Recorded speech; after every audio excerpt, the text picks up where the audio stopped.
والصلاة والسلام على من لا نبي بعده محمد ونصلي على رسوله الكريم أما بعد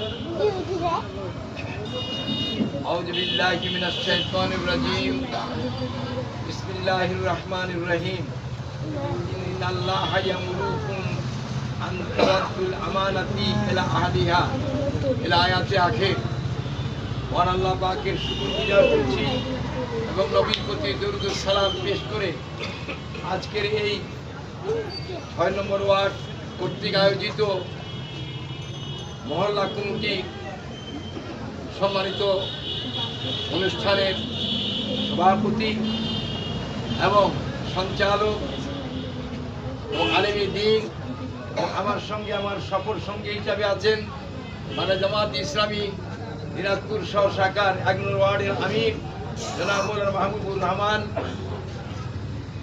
উপস্থিত প্রাণ প্রিয় ভাইরা, আসসালামু আলাইকুম ওয়া রাহমাতুল্লাহ। ওয়া আলাইকুম আসসালাম ওয়া রাহমাতুল্লাহ।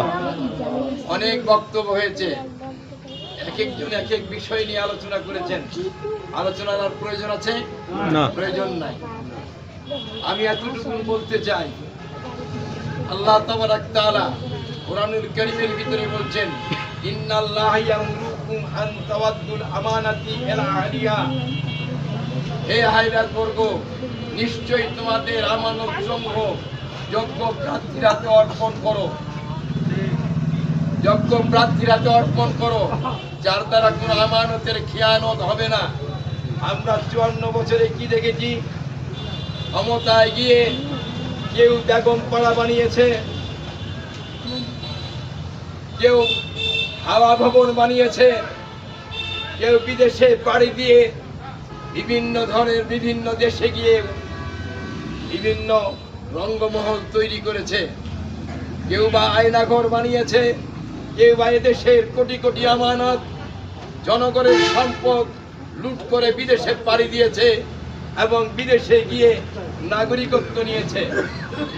সম্মানিত বন্ধুরা আমার, আমি এতটুকু বলতে চাই, এই আমানতের খিয়ানতকারীরা যারা দেশের সম্পদের খিয়ানত করেছে, এদের সঙ্গে কি আবারও যেতে চাই? আবারও যেতে চাই? যদি না যেতে চাই, আপনারা অনেকে মনে করবেন পরপর কয়েকবার প্রধানমন্ত্রী আমাদের 3 নম্বর আসনের নমিনি, আমরা তাকে শ্রদ্ধা করি, আমরা তাকে ভালোবাসি, তার দেশপ্রেমিকতা আছে, কিন্তু তার ইমামতি করার কি যোগ্যতা আছে?